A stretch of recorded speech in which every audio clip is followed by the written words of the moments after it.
Ada yang bertanya di grup, kira-kira kapan market ini berhenti koreksi?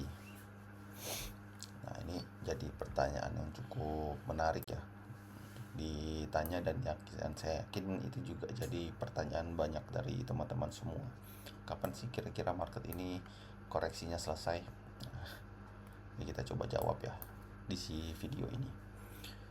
Jadi kalau ditanya, kapan sih kira-kira market ini berhenti koreksi? Jawabannya adalah tidak ada yang tahu.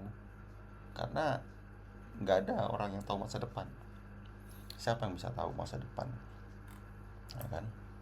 Nah, ya kita kan cuma hanya bisa coba memprediksi menggunakan probability yang ada berdasarkan data masa lalu, ya kan? Nah, seperti kemarin analisa saya minggu lalu, saya bilang di analisa saya ini kemungkinan besar ada naik dulu karena dia berpotensi ranging.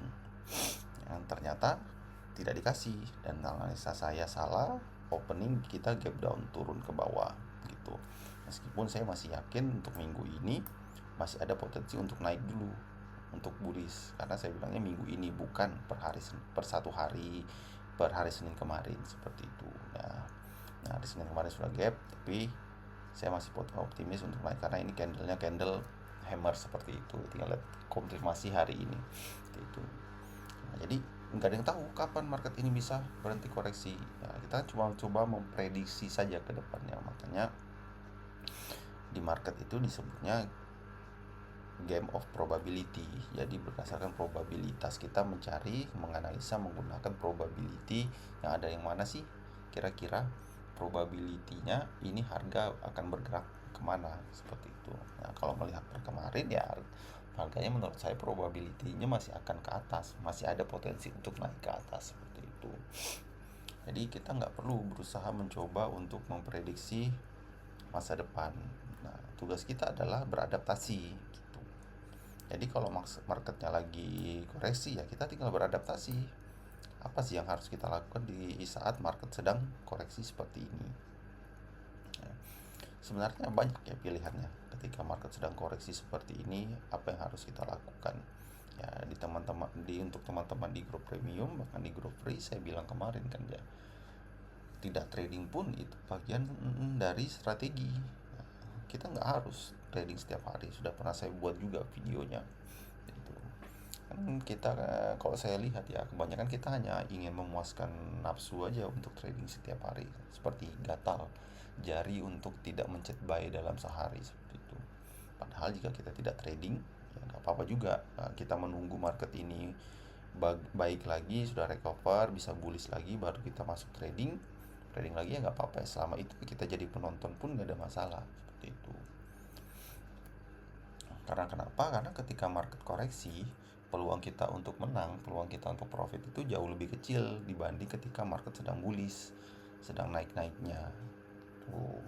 Nah, kecuali ya memang teman-teman mau memaksa untuk trading, ya nggak apa-apa, bisa sebenarnya. Tapi ada beberapa hal yang harus di-adjust. Tidak bisa menggunakan strategi yang sama ketika market sedang bullish. Tuh, mungkin dari plannya stop lossnya diperketat, yang tadinya kita bisa mengadjust stop loss, diatur, digeser-geser, meskipun tidak disarankan itu bisa dilakukan ya ketika market bearish ya, sangat tidak boleh untuk dilakukan, harus strict. Kalau memang sudah di luar plan kita harus keluar gitu.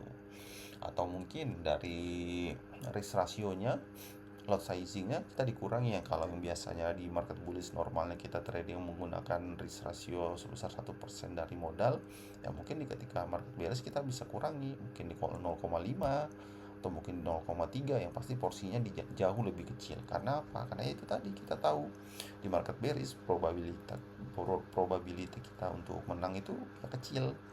Nah, peluang kita untuk salah jauh lebih besar, karena ya sejatinya market yang selalu benar gitu. Kita nggak bisa mencoba kontrol market supaya market mengikuti apa yang kita mau gitu. Kita nggak bisa mengkontrol market supaya kita bisa bullish terus, kita maunya bullish terus, marketnya naik terus supaya kita untung terus. Nggak bisa seperti itu ya. Mungkin di luar sana ada orang yang berhasil profit di market-market seperti ya, selalu ada, karena namanya aja game of probability.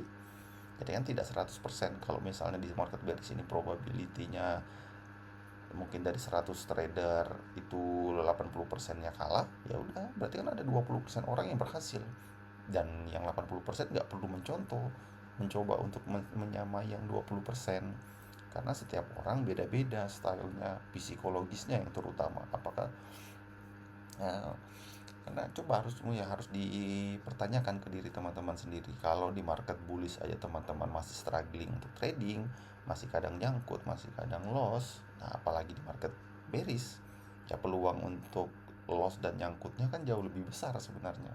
Itu jadi menahan nafsu untuk tidak trading di market bullish, di market bearish itu juga baik kok. Dan tidak harus terlalu trading setiap hari. Nah, jadi ya, jawaban dari pertanyaan kapan market ini koreksi adalah tidak ada yang tahu. Kita hanya bisa untuk beradaptasi dengan keadaan market yang sekarang. Nah, tidak trading adalah salah satu bagian dari adaptasi kita.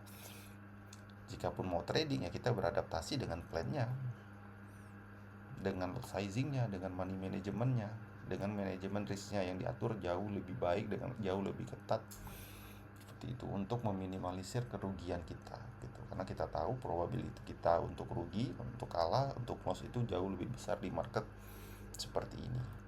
Jadi jangan berusaha untuk menjadi dukun menebak-nebak apa yang akan terjadi, menebak-nebak dan berharap market bergerak seperti apa yang kita mau. Jadi tapi cobalah beradaptasi dengan keadaan market yang ada seperti itu. Semoga membantu. Terima kasih.